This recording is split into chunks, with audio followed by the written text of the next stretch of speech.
That's it. I've gotten to my limit. Dad, why are you so angry? From today onward, I never want to see or hear from you again. You're no longer my son. You're dead to me. I cannot have a stain like you on my name. So I'm a stain on your name now, aren't I? And why exactly? Because I took on a few silly tattoos? A few?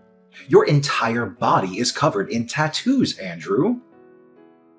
Do you know how irresponsible that makes you look? You look like a Loch Ness monster. Maybe you'll tattoo your eyeballs next. Actually, I was kind of considering that too. You see what I'm saying? No remorse whatsoever. You don't even feel remotely sorry for what your irresponsibility has cost me in my company. Remorse? Why? You want me to feel sorry for doing what I love? Why should I do that? You're a worthless son. You know that, right? I've lost a lot of contracts in the past few months because of you. Some of my associates think I'm the father of a hoodlum.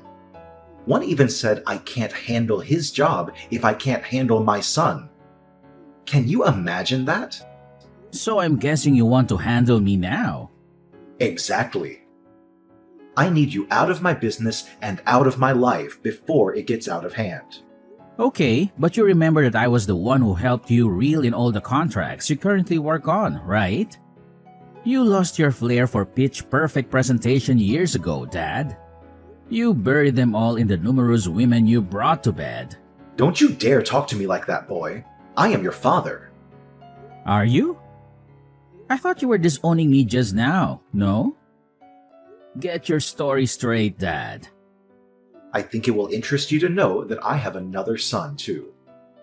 Before you start feeling yourself so much, Brandon is my well-groomed, picture-perfect son.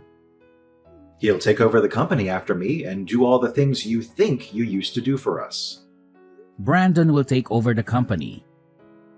Do you even know how stupid that sounds? How many times had Brandon been in any of our training and meetings? Just the training, right? Brandon will get his training. How hard can that be? Look at it this way. If you can actually train yourself, Dad, then you can train Brandon because he actually took after you crazy and unstable. Alright, that's enough. Andrew, this is the exact attitude I can no longer have in my house or in my company.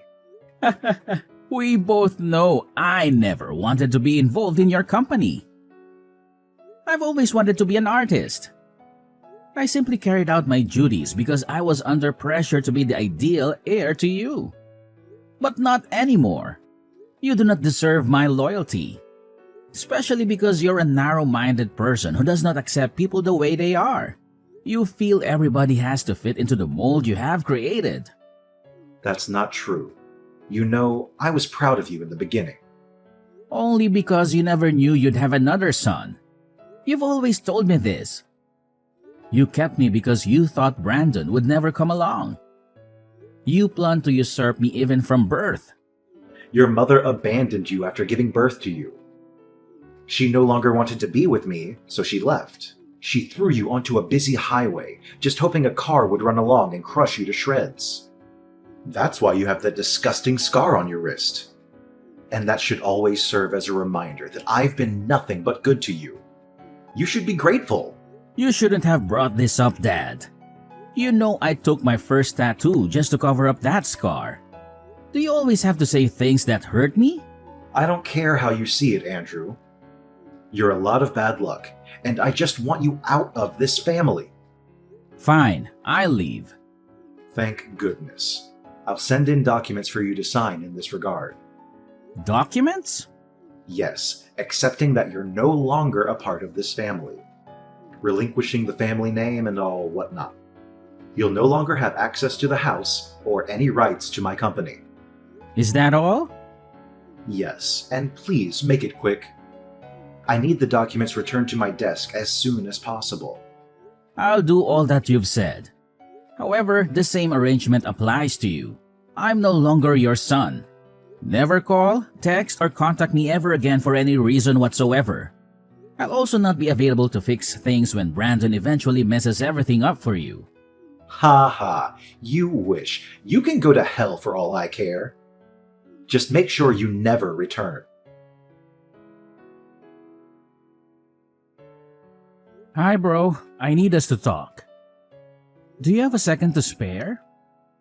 Is that a question? You know I'll always have time for you. What's poppin'? Mr. Ingram disowned me. Mr. Ingram? Your dad? He's not that anymore, huh? Told you I sensed that coming. You shouldn't have gotten those tattoos he expressed he didn't want you to get. But these tattoos are me. They are art on my skin. My own personal means of self-expression. No one has the right to tell me how to feel about it. I agree, but look at it now.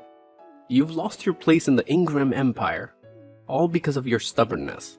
You could have at least waited until your family inherited the business before you unleashed your tattoo spree. Don't you think? In a way, I am happy things happened when they did because I never really wanted to be a part of the company in the first place.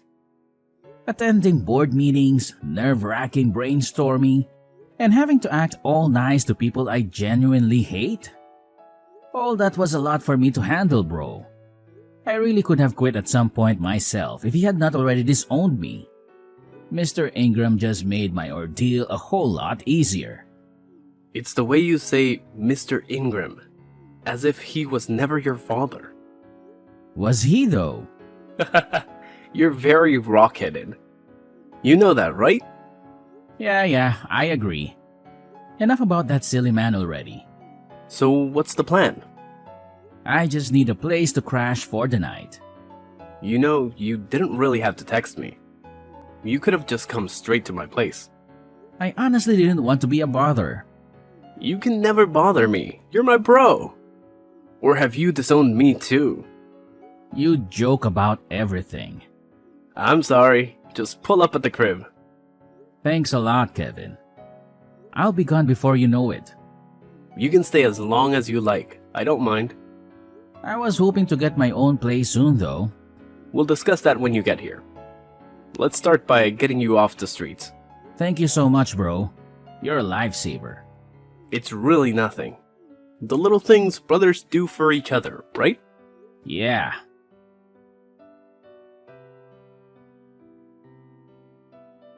Hello, Kevin. It's good to see you. Andrew, my friend, how are things going? I know it's quite late, but I wanted to express my gratitude for your assistance with my move tonight. Your friendship means a lot to me. Don't mention it, Andrew. That's what friends are for, right? By the way, your new apartment looks fantastic. Yes, it does. And can you believe it? Miss Rebecca let me move in without asking for any rent up front or a security deposit. That does seem a bit unusual, doesn't it? It does seem a bit strange, but it could also be a fortunate turn of events, don't you think? It could be, but something about this situation feels a bit off to me. I was actually going to ask you about that. Why do you think Miss Rebecca made us hot coffee and cookies just because I was moving in? Is she always this hospitable to her tenants?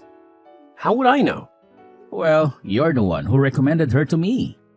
All I can tell you is that she's a kind woman, and she treated me well when I was dating her daughter. You dated her daughter? Yes, I did. And when I was in a tough spot, she let me stay in one of her apartments.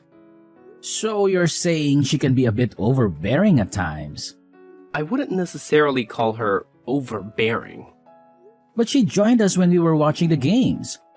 That seemed a bit intrusive to me. Well, you could have asked her to leave if you felt uncomfortable. I didn't want to appear ungrateful. I understand where you're coming from. To be honest, I kind of enjoyed the attention she gave me. Oh, really, Andrew? No, it's not like that. It's just that, for the first time in my life, I felt cared for by a woman. It was almost like having a mother. She's called me numerous times to check on how I'm settling in. It feels like we've known each other for years. For once in my life, I felt loved and appreciated despite all my tattoos and everything else. I get what you're saying, Andrew. But just remember not to get too comfortable with this situation. You don't want things to get complicated between you and your landlady. Oh, look, she's calling me again. At this hour? Do you think she might need something from you? I'm not sure. All I know is that every game has an end. Let's just hope it's not what we're thinking. Yes, let's hope so.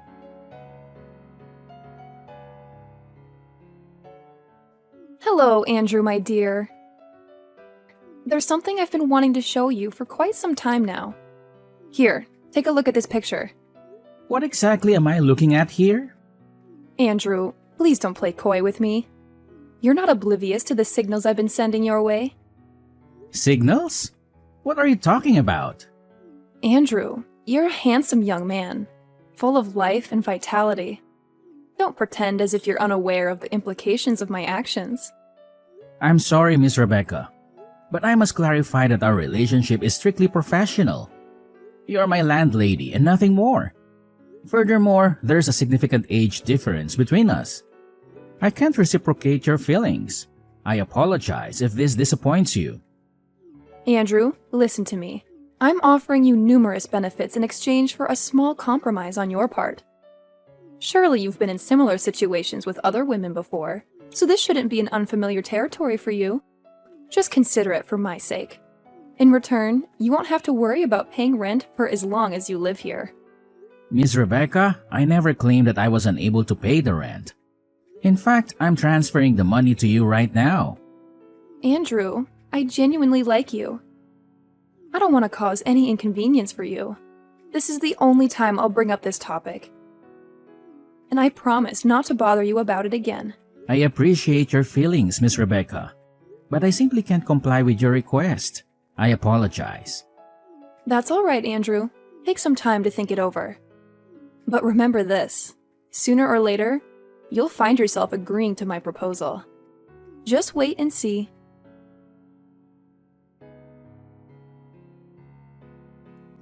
Hello, Andrew. I hope you're doing well. Miss Rebecca, what do you want from me this time? You've been calling me nonstop. I don't want anything from you, Andrew. I just felt the need to apologize to you for my inappropriate behavior. Apologize? For what? For the way I acted earlier. I realize now that it was wrong of me to make advances on you. It's all right, Miss Rebecca. I'm not angry with you, but you should know that everyone in this complex holds you in high regard. You wouldn't want to tarnish that respect by behaving inappropriately. No, of course not.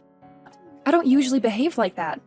It's just that the moment I laid eyes on you, Andrew, I felt an intense attraction towards you. It was as if we had known each other for a lifetime. My initial instinct was to pursue a romantic relationship with you, which is why I was so forward with you. But now I realize that my approach was wrong. You remind me so much of my son. Your son?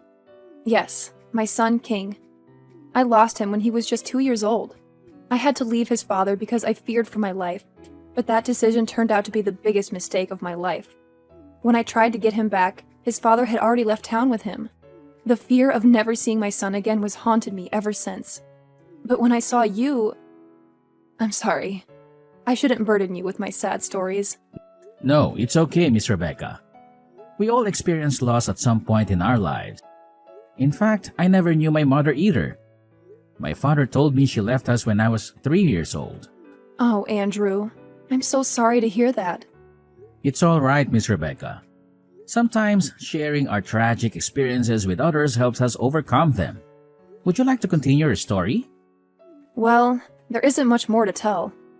We were married for 3 tumultuous years because his father insisted on it. If he hadn't married me, he wouldn't have been appointed as the CEO of his father's company. But more than that, they needed an heir to carry on the family legacy.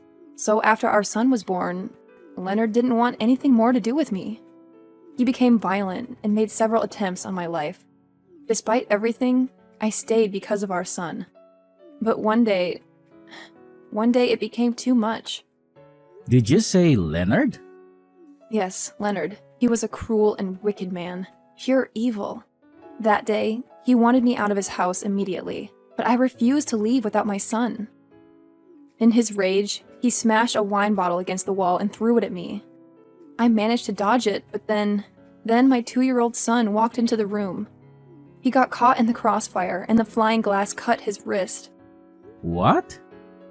That day was the last time I saw him. After that incident, I ran away, but now I realize that leaving was the biggest mistake of my life. Later on, Leonard remarried and had another son with his new wife. Now, all of these years later, I don't even know if my son is alive or dead. What was your ex-husband's full name? His name was Leonard Ingram. Mom? What? Did you just call me Mom? No, my name is Andrew, not King. But why did you call me Mom? Because your story matches mine exactly. And this cut on my wrist. Can you show it to me?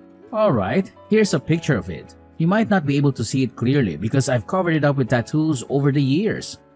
Is this your left hand? Yes. Yes, it is. You are my son, King! That evil man must have changed your name. Your real name is King. King Leonard Ingram. All these years I've been searching for you, Mom. He told me you were dead. Oh, King, my sweet boy. Please come over to my apartment right now. I need to see you.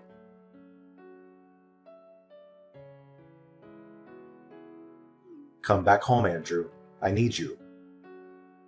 Excuse me? Who is this? And how did you get my number? How can you not know who I am? I'm your father, boy, and don't play dumb with me. I know you've been keeping tabs on me. Correction. I'm no longer a boy. I'm a grown man now. And secondly, I don't have a father, so I don't know who this is. And thirdly, I haven't been keeping tabs on you. You're just too famous for your own good. Enough with this nonsense. I want you to come back home right now. You're the only one who can save the company. You don't have any right to command me in that matter, Mr. Ingram. Especially not after you threw me away like trash. I blocked your number before, and I'll do it again right now. Because I do not want to have anything at all to do with a barbaric abuser like yourself. I would watch how you speak to me if I were you. You owe me everything, Andrew. Everything. But you're not me. And that's the amazing part. And no, I don't owe you anything, Mr. Ingram. As a matter of fact, you owe me an apology for all the years of pain and suffering you caused me. I really didn't go through the trouble of getting a new line and searching for your contact just to banter words with you. Just come home and fix things. The company is on the verge of collapse, and you're the only one who can turn things around. Face your wrath? What can you even do? I heard you're old and sickly now. If I begin to run, you cannot even chase me. Of what good are you then? So you've been keeping tabs on me. You're still a celebrity. And even though I honestly don't know why a heartless person like you should be among the elite, it doesn't change the fact that you are. It's easy to keep an eye on everything you do when you and Brandon are always on the news for all the wrong reasons. So at least you know that the company is sinking into the ground. Not that I didn't warn you from the onset. What do you mean by that? I told you that Brandon was not the best person to run the company. But you never listened. You let go of your key to generational success simply because of your narrow-minded ideas. P.S. The key was me. Okay, fine. You've won, okay? Brandon was the worst choice of my life. He kept stealing money from the company's purse to give to his several girlfriends and mistresses. Meanwhile, he told me he was making investments. And because you love your son so much, you didn't care to make sure he was doing what he said he was. How crazy can you get? Just come home and fix things. We signed an agreement, didn't we, Dad? 5 years ago? No? We agreed that I don't have any right to take any action as your son, and neither am I allowed to take up any position in your company. You also issued a police restriction order forbidding me from being found, even as little as 5 feet away from any of your properties. I made those rules, Andrew. I can break them. I just need your help.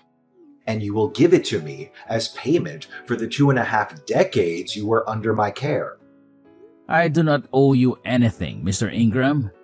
Also, as a responsible citizen, I have no intention of defaulting on government-issued orders. Because, unlike you, I have a lot to lose and a reputation to protect. A reputation? With your creepy tattoos and ungodly mannerisms? How much better could you have gotten in 5 years? I'm sure you're still cleaning floors or washing toilets or something. You should be grateful I'm giving you a second chance. I have a lot to do right now, Mr. Ingram. Please, let me be. And as for coming to help you or whatnot, the answer is no. As a matter of fact, what do you say I block this number too? No, Andrew, don't do that. See, I'm sorry for all that I've done to you. Really. It's just that the company is on the brink of a final liquidation. It's either this or someone else who buys up my business. Something I've worked so hard for. So, has any company come to buy it up? Some guys, RNA Group. They're so strong and they have a lot of money. If I don't do anything quickly, they'll take over everything in a snap. I can't watch that happen. But I'm too weak to do anything right now. I need your help, Andrew, please. I'm sorry, Mr. Ingram, but I cannot be of any help to you at this moment. You're so ungrateful. I've always known you're a weakling, a failure. I've always known you would be my downfall. A disgrace to this family. Why can you not help me, even after I've begged and apologized? I cannot help you because I am the CEO of RNA Group. What? I founded the company after you disowned me. And for your information, RNA is an acronym for Rebecca and Andrew. Rebecca? My ex-wife, Rebecca? Yes, I found her. And she told me the actual truth about the wicked and evil way you treated her when you were both married. You're such an opportunist, and you don't even deserve to own IG Corporation or any other company for that matter. But you said you never wanted to be part of my company. You wanted to be an artist. Consider this my payback for treating my mother like trash all those years ago. You'll eat the dust you fed her with. You have my word. And by the way, my name is King, and I'm back to rule over all that is mine.